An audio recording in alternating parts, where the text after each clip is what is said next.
So, two Sifus who care, and we were back talking with you about a certain fight. And this fight took place back in the 1990s. This is Royce Gracie, about my size, 170s, 6'2"-ish, and Kimo. I believe it was 1994. This is without me actually looking at the date, but I believe it was UFC 2? I believe it was UFC 2. Yeah, UFC 2 and 3 happened in 94. Well, it's the one that Royce did not win because he had to himself walk in and declare himself unable to continue. So he won 1, 2, and 4. So this must have been 3. Yeah, this is the one, the ninja one. I'm trying to remember his name, Jenner, something like that. But he won. He was a police officer from, I believe, Arizona, could be New Mexico. And he came in at the very end. Ken Shamrock. The reason why he was able to come in as an alternate was Ken Shamrock goes, I'm not going to be able to fight Royce Gracie. I'm out of here. Yeah. Simple as that. Yeah. Probably a big regret that he has. But anyway, Royce Gracie and Kimo Leopoldo, big size difference. So the fight has 3.5 million views on YouTube. It's a very popular fight. You've got this gentleman from Hawaii, Kimo Leopoldo, 244 pounds, athletic background, recently moved into fighting as a more of a profession. Ironically enough, he's from Manhattan Beach, and along with, who do we have there? We had Tank Abbott. You had the guy with the hair color. Dave Tank Abbott, and also who brought Tito Ortiz aboard. Tito Ortiz. So we got some interesting people coming from that area. By the way, Kimo born in Germany, amazingly enough, and has some Samoan in his background. But anyway, I was thinking one of the reasons why Royce was so good was that he was a fighter through and through. I didn't think he had things like Ken Shamrock, who has grandkids, who's a spiritual leader and travels a lot. That's one of the reasons I thought that Royce was more of a fighter and just practiced that all the time. But I just looked him up today. He's got 4 kids. He's been in some lawsuits. The IRS is after him. Let's see how much they want from him. No, I don't have that one. But the IRS is after him for almost $1 million in back taxes and penalties. So he's got issues of his own. So why was he able to do well against Ken Shamrock? So that's something we'll talk about in a little bit. So Royce was fighting all kinds of people. Oh, here it is. 657 in back taxes and 492,000 in penalties. IRS is after him, and that's April of 2015. You can look that up. Ouch. So Royce's record, pretty impressive. You want to go through the record? It looks like we have a total of 20 wins. Total of 20 fights, 15 wins, 1 by knockout, 12 by decision, 12 submission. 12 by submission. Okay, 2 by decision, 2 losses, 2 by knockout, and 3 draws. So there we go with Royce. He's a 6th degree black belt in Gracie Jiu-Jitsu. I call him the real deal. He's tough. I asked Ken Shamrock in person, I said, were you impressed that this guy who's my size could hold his own and do well against you? And he says, yeah, I was very impressed. And he admits that on his YouTube videos. He says Royce is a better historic martial artist. He grew up in that family, and that's generations old, that study of martial arts.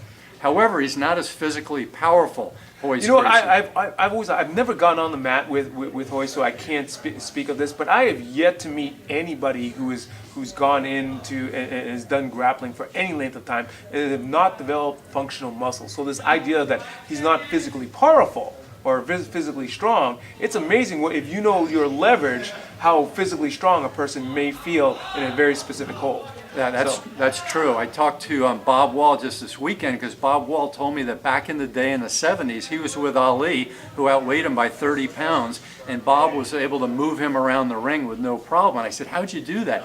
And he said tensile strength and tendon strength was the reason. I thought about that, and I said, it's probably also leverage, knowing how to move somebody. It's different. Like Kimo Leopoldo, football, you learn how to run through, you learn how to tackle. You don't learn to take somebody and then tweak them a little bit one direction and then upset them. That's martial arts. Has a lot in that. So Dan, look at the people that Royce has fought at 170 some pounds. Dan Severn, a guy that weighs 260. Ken Shamrock, who was in the 230s when he fought. Aki Bono, who's probably what 400 pounds. Yeah. Sumo wrestler, for those of you guys who don't know. No, Aki Bono's even bigger than that. He's one of the bigger sumo. So gigantic sumo wrestler, and then a guy from Holland who was a judo champion as a junior, Remco Pardal, And, you know, there's a guy who knows what he's doing, a big, strong guy. So let's take a look. I mean, he looks like a mean guy. Oh yeah, no, and he did the traditional. He's a traditional Japanese style jiu-jitsu, not Like specifically Olympic judo. type. Yeah. So, I mean, here's a guy who knows what he's doing, and Royce at 170-some pounds did well against him. And this guy, you know, has had fights with Vernon White, Suzuki, Marco Ruas, you know, lots of pretty tough people. Didn't win all of those, but I mean, he's been in the ring in the octagon with some pretty tough competition. So Kimo Leopoldo, why don't you share what he weighs and what he's about? I didn't know Kimo was 6'3". That's what you have up there. Walks around about 250. He had a bodybuilder's physique. At the time, he was very much into weightlifting, strength, power, etc. Leopoldo was a linebacker in football, and as a former linebacker myself, I was a small linebacker. That's huge. He's going to barrel down. He'll actually know how to press people. That's why a lot of football players actually do well in transition. You know, other football players that have gone in MMA. Yeah, Matt Mitrione. Mm-hmm. Okay, he's in there. I mean, John Jones, his two brothers were football players, and even though he was known for his wrestling, John Jones also played football, and he attended the University of Washington on a partial athletic scholarship, but he was unprepared for college, so he eventually dropped out and returned to Hawaii shortly after, and then obviously Huntington Beach area. So he got in and he started training after that first Gracie fight where Gracie won, and he said, hey, I'd like to check this out. It was a new exciting thing, the UFC, the MMA type fighting at the time. And so that's Kimo Leopoldo, big, strong, athletic guy. He's being coached by, I'm not sure if you're going to have this come up, but he's being coached by a gentleman, Kim Sung, and actually who was supposedly a Taekwondo black belt and came up with his own fighting style called Kim Sun Do or some weird thing like that. I can't really remember. Something we've never heard about. I mean, I would guess that they sort of threw a second-degree black belt on Kimo to make it look good for the UFC. I'm not dissing Kimo by any stretch, but they have to market this thing and they have to show somebody's background. Kimo is more of a street fighter who learned martial arts late, and he did very well. So I'm not knocking him in any way. There was a few fighters who were given honorary belts just so that the UFC would pick them up. Big Daddy Goodrich, he was another one. He did Tang Soo Do? No. I believe it was not Hapkido, but Harangdo, which is an old Korean style that preceded Taekwondo. So the fight was an amazing fight. Kimo Leopoldo gets pushed into the side of the octagon by Royce, who goes at him right away. Mm-hmm. Much smaller guy is able to push this guy into the wall. One of my thoughts when I rewatched that today. One of the things to remember about that, he pushed him into the wall. Gracie back then, for those of you who watched modern UFC and didn't see that fight, the one thing that you have to remember, and I actually applied back then. Back in '93. I saw the UFC. I applied back then. The application back then was pretty much an 8.5 by 11, just fold over two of them stapled together. They go, "What's your style?" And by the way, these are the rules, which was all about this much. It wasn't anything. There wasn't much. And by the way, when you go in there, you have to wear a uniform that properly represents your style. So Royce was wearing a gi. He was wearing a gi. When I applied, I said, "Well, I'm kung fu. Can I go in there with my steel bracelets?" Can I go in there with a sword? Yeah, I'm just saying. They had some very interesting rules. Art Davie was the promoter back then, so heck of a promoter. No. He's done a few. Talking back on days. If you have a chance, I would go and take a look at that. He says some very interesting things from the promotions back then. So they were just whipping it together, and they did very well to survive, which is tough in the fight promotion business, and to get the following that they got. But back to the fight, Kimo, this big athletic guy, gets pushed into the side of the octagon. Now I watched it, and I saw what was probably partially happening is that he did not want to get taken down by Royce, because Royce had that pedigree of taking people down and very quickly getting a submission on him. Smart strategy. So Kimo's kind of running away at the same time as fending off and trying to throw a punch, and it was tough to do with Royce because he comes in low. Yeah, and the thing that Kimo didn't take into account, you got to remember the rules back then. You're not allowed to bite. You're not allowed to poke them in the eye. You can grab hair, which happened unfortunately. No, with Kimo. you notice that those are the only two rules. I don't even remember if fish hooking, okay, was still allowed back then. I don't really remember. Stomp feet. You can stomp feet. You can kick them in the groin. You can headbutt. You can't scratch. I love those rules. I love. Scratching was allowed. Scratching was allowed. Come out with long nails. And yeah, you could just go. Shh. That's why. And saber-toothed tiger somebody. One of my favorite stories. I was doing a seminar with. I was taking a seminar with Dan Severn, and him and I were talking about the rules back then. And one of the things he said was, hey, I'm one of the nice guys, but I even had to tell Art Davey. He says, you need certain rules.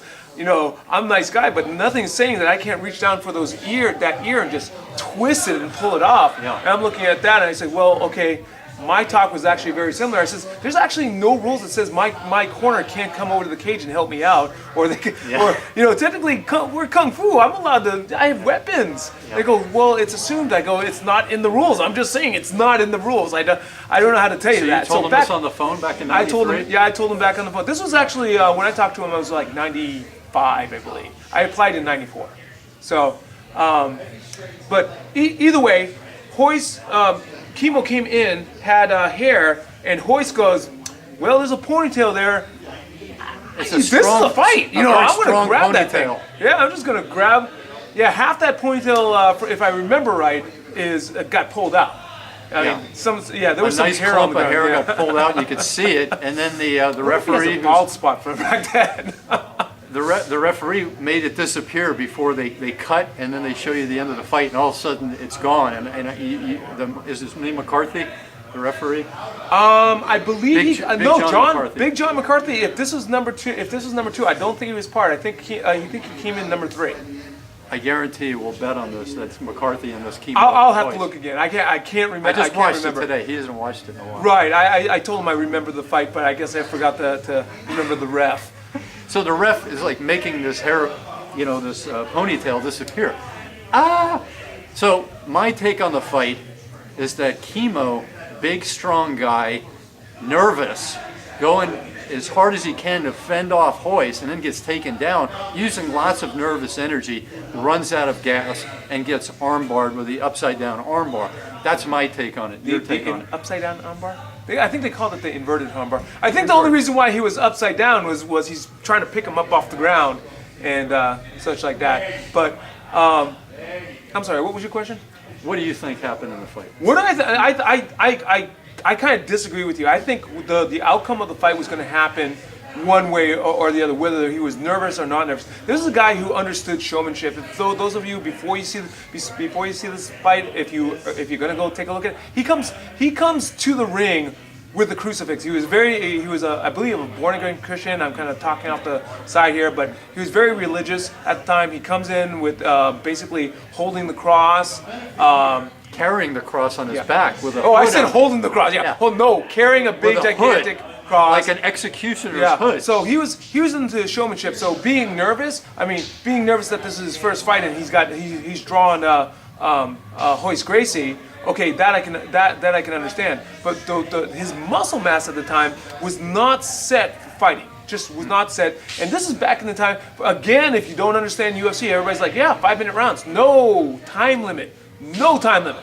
Okay, they're going to stay in there until somebody wins. And Royce Gracie came from the idea. This came from his dad, Helio. Could go from an hour and a half. Yeah, just go on forever. I forgot what Sakuraba, he fought for an hour and a half. Yeah. So the idea was, look, if I can't beat you here, I'm going to beat you with the number 1 submission. This one's going out to you. Number 1 submission is fatigue.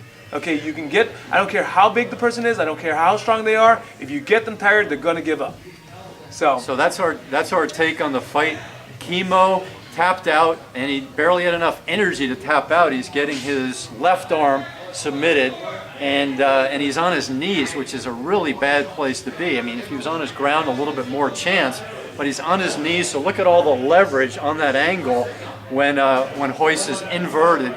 And Royce actually limped out of the ring. Royce hurt himself in that fight, whether it was standing or just using all of his force against this brute power guy, Kimo. he limped out and he was unable to continue after that match. And the ironic part about this whole thing is